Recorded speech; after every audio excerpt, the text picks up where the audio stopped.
Welcome to Wider View, the program that provides perspectives on the news outside the narrow confines of the mainstream media. I'm your host, Charles Dunaway. Today's guest is Margaret Kimberley. Margaret is senior columnist and editor of Black Agenda Report, where she's been a columnist since the site's inception, and she was for 4 years the weekly columnist for Black Commentator. Her work has also appeared in the Dallas Morning News, the Chicago Defender, on websites like Alternet, Counterpunch, and BuzzFlash. Welcome to Wider View, Margaret. Thanks for inviting me back. You've been very involved in actions in support of Julian Assange for some time, and we just heard a couple of days ago that the United States is charging him with multiple violations of the Espionage Act. So I'd appreciate if you could maybe update us a little bit on what's going on with Julian himself and what is happening with these charges and the attempts to silence him. Basically, these charges criminalize journalism. It has not been illegal to be in possession of classified material until now. And just to remind your listeners, this is a replay of what happened with Daniel Ellsberg and the Nixon administration almost 50 years ago. And I think it's fair to say that most people consider themselves progressive or liberal, see clearly that Ellsberg was right and that he should not have been charged with any crime. Well, Julian Assange is no different. The only difference with Assange is that we've heard so many negative things about him. He is blamed wrongly for Trump being elected president. There is no evidence that the Russians or anyone hacked the DNC computers. There is evidence that the information was leaked. And that is what Assange has always said, that an insider leaked the DNC information to an individual who gave it to him. A man named Craig Murray, a former British diplomat, has said he was involved in the handing over of this material, or rather that he knows the person who did. So, I mentioned that while these charges involve the information that Chelsea Manning leaked to Assange more than 10 years ago now, the reactions to Assange and people's opinions about him are colored by the so-called Russiagate allegations, and that's why I bring it up. So however you felt about Daniel Ellsberg is how you should feel about Julian Assange. And anyone who cares about the First Amendment, and Americans love to brag about our great democracy and the First Amendment, everybody talks about it regardless of their political views. If you really want to protect the First Amendment, then you have to oppose this prosecution, which criminalizes journalism. Right, and it's very interesting to me that suddenly with these charges, we have the mainstream media, the New York Times editorial board, even Rachel Maddow on MSNBC coming to Julian's defense here in a way. Obviously, they're being dragged to it kicking and screaming, but I think they're realizing that yes, this is an attack on what they do or what they ought to be doing every day.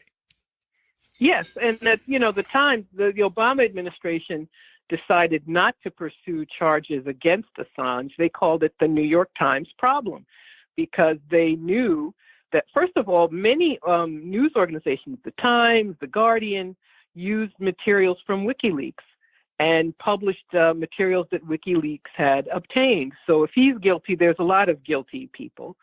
And the Obama administration saw that an organization they used as a source, and let's not forget that, excuse me, all of these presidents leak when it suits them, and they leak information to help themselves, and they know they've done that with the Times and other outlets. So they knew it was problematic to suddenly say that this activity was criminal. But that doesn't. So they had to come to his defense. But I have to say, the New York Times and Rachel Maddow, especially, their defense of Assange is somewhat backhanded. They, feel obliged to say, well, we don't really like him. He's a terrible person. He's accused of rape. That's another story. But we're going to defend him anyway because we have to defend the First Amendment. And I guess it's.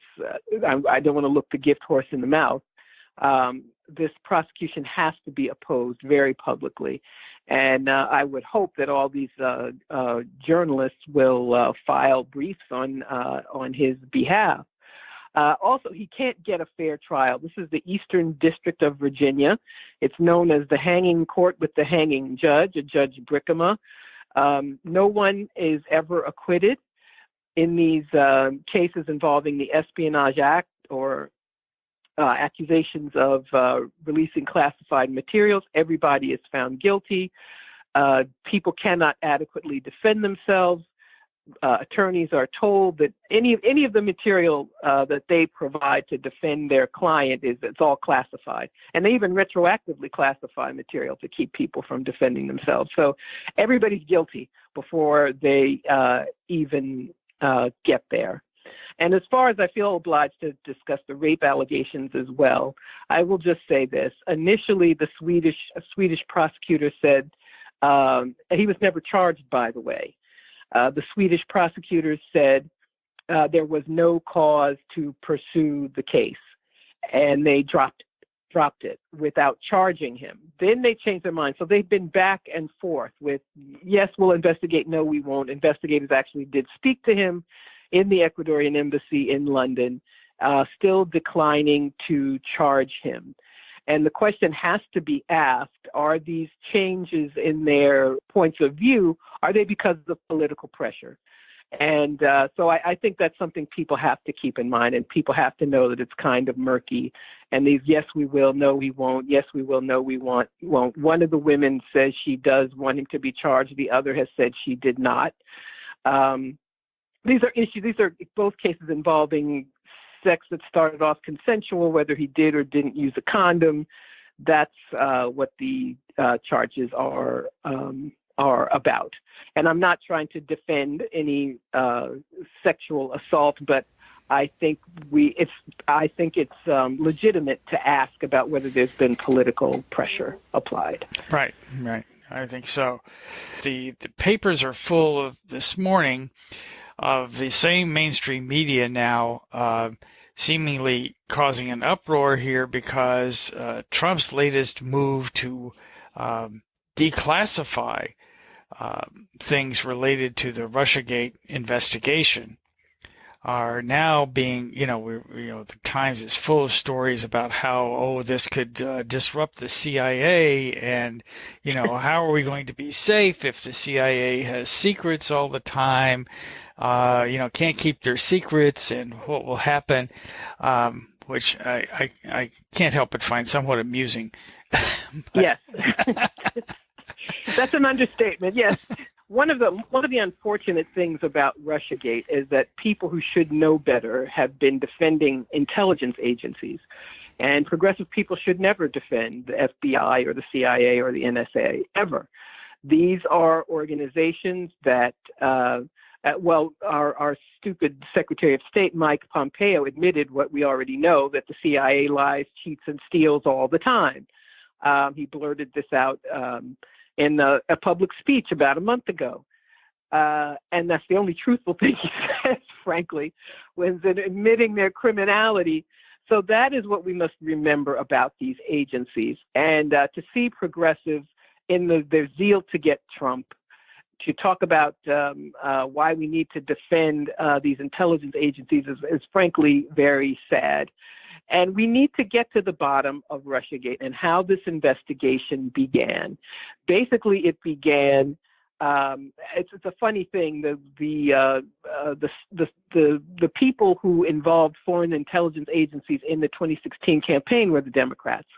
It's the DNC that hired Christopher Steele, former MI6 operative, to put together this Steele dossier, which was meant to create dirt on Donald Trump. They also involve the Australians, perhaps Italian intelligence too. And people should, I think, take the time to listen to George Papadopoulos has been giving interviews. He was entrapped. That's the way I see it in London. He was told by people that the Russians had information on Hillary Clinton, the Australian ambassador, who had no reason to want to speak to or meet this low-level volunteer Trump person, and recorded him saying, well, he says that there was information, and he recorded Papadopoulos. This is how Russiagate began. And I think it's very important that we know how it began. The media have been covering up for the Democratic Party. Hillary Clinton is to blame for Donald Trump winning. She spent most of 2016 trying to find a way to get compromising information on Trump rather than having a get out the vote information, which would have given her an electoral college as well as popular vote victory. So if people are mad about Trump winning, they need to be mad at Hillary Clinton and the Democratic Party. I, for one, think it would be a very good thing to find out the truth. The Democratic Party will never amount to anything until the truth comes out. The truth has to come out first, and the rank and file have to then decide what they want the Democratic Party to do. But continuing to cover up for them is it's both wrong and it's bad politics as well. Oh yeah, absolutely, and it seems to me that that while obviously Trump is going to play this this Russiagate debacle for everything it's worth for the 2020 elections, the Democrats are in effect helping. Yes. By they're continuing to harp on it. They're continuing to talk about impeachment for all the wrong reasons. Yeah, he's committed impeachable offenses, I believe, but they have this effort to cover up for their Russiagate has it does several things for the Democrats. They think it covers up for the role they played in this debacle. It's a way to energize their supporters without doing. Now, the best way for them to energize their supporters is to actually do what most Democrats want them to do, and talk about Medicare for all, or free or cheap college, or raising the minimum wage. All these things that people need and want, but the Democrats are as dependent on corporate donors as Republicans are. And they can't do both. They can't take money from rich people and corporations and also represent the interests of their constituents. So they would rather work Russiagate for all it's worth. But you are correct. They have given Trump ammunition for the campaign. Donald Trump is actually the injured party in Russiagate. As vile as he is, as horrible as he is, I'm not a Trump defender. He is the one who is the injured party here. And if that truth ever comes out, it will be a temporary problem for the Democrats. But I maintain they've got to get over that hump. They should let the truth come out. I am very. It's disheartening to see that there isn't not one Democrat. They all repeat the same talking points like robots about Russia, Russia, Russia. And there isn't one person, member of Congress, anybody who deviates from that narrative. And thus they are all complicit. And if Trump wins again, I believe there's a good chance he will, the entire Democratic Party will be complicit and Russiagate will have assisted him. Right, absolutely. And even if we're not for Russiagate, there's a sense here in which I don't think the Democrats understand how to fight Trump. There's no question, I think, in anyone's mind, really, that Trump is sexist, that Trump is a racist, that the people who support him are racist, many of them. But there's also, I find it difficult to think that calling the supporters of Trump stupid and deplorables and what have you is a good tactic to win over the voters that we need to win over in order to defeat him. Would you agree, or do you think how tactically should they, be proceeding? Do you think? Well, as I just said, the way to beat Trump is to offer the voters something different, offer people what they need, but they're caught in this bind. And the candidate who I think most articulates what needs to be done and what people want is Bernie Sanders, but they do not want him. They do everything. They resurrect Beto O'Rourke, a former congressional member who lost his Senate race in Texas, and they decree that he's, the second coming, or the mayor of Fort Wayne, Indiana? South Bend. South Bend, whatever. I'm sorry.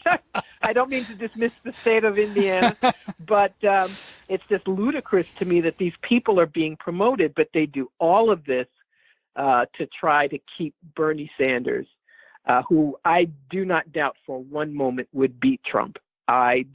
It's possible that some of the other people running could, but there's no question in my mind that he would win. I have issues with Sanders, but he articulates what people need. They can't articulate that. They can't give people what they want, and also take money from their big donors. So they're caught in a bind. And I'm fortunately hoping that whatever they do to prevent Sanders from getting the nomination, that the theft is so clear that progressives finally leave the Democratic Party. That's what I hope in any case. You're listening to Margaret Kimberley of Black Agenda Report. This is Wider View. I'm Charles Dunaway. I want to turn now to this to an article you just wrote in the Black Agenda Report. But you addressed the abortion rights issue. The new laws in the Deep South, particularly, that are effectively outlawing abortion, even in cases of rape and incest. And you said the response from the pro-choice community has been both weak and laughable. Maybe you can explain that.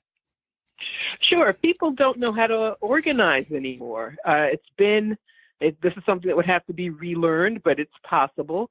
The Environmental Protection Agency exists because people not only took to the streets, but they targeted certain Republican Congress members for defeat. There was a group they were called the Dirty Dozen. It was 12 Republicans who were seen as being the biggest obstacles to environmental protection. And there was an effort to defeat them, and most of them were defeated. And so I'm not sure of the number. I believe it was 7 or 8. It was enough of them for Nixon to establish the EPA. That is what happens when people organize. But now what do people do? They may have a march, but it's not tied to any action. It's not tied to any articulate political demand. So none of these legislators passing this legislation have anything to fear. Nothing. There's one northern state, Ohio, which is also, they have a fetal heartbeat law. Of course, because the Democrats have stood down, because they lost so many seats, the Democrats lost 900 seats in Congress and state legislatures during the Obama presidency. Yes, exactly. And they have left they basically ceded the field to Republicans. I believe they just didn't care. I think Democrats, all they want is somebody in the White House so they can cut deals with Republicans. That's all they really care about. They didn't spend money on these races. Republicans did. They gerrymandered seats. And that is how they get these things done. So there's a lot to undo. A protest with, people dressed up in cosplay from, this Handmaid's Tale TV show. It's just ridiculous. It makes me angry, in case you can't tell, because it doesn't accomplish anything. So who is targeting people for defeat? And one of the problems with abortion, American women are still shamed about their sexuality. So if people were deprived of any other right, they would openly say, "You're taking this away from me." But most women don't want to be public about having had abortions. That's something to be overcome. I think there are enough people who believe abortion is a right, and that if they were properly directed, they could teach these politicians a lesson. The thing they understand most is the possibility of losing their seat. But we have to go back to that. And writing checks to NARAL doesn't help any. Writing checks to Planned Parenthood doesn't help. Planned Parenthood is a healthcare provider. They do good work. So if you want to give money to them, you should. But you shouldn't be confused that in any way protects abortion rights. And so Democrats have allowed us to get to this point where abortion and other rights are in serious jeopardy. But there has to be organizing, making sure that the people who push this stuff are out of office. It's difficult in places like Alabama, which is so solidly Republican. Democrat in places like that means black people, and they are in the minority and are always outvoted, which is another issue. But there are places where this could be fought. But people need to know that voting for Democrats doesn't necessarily get this done.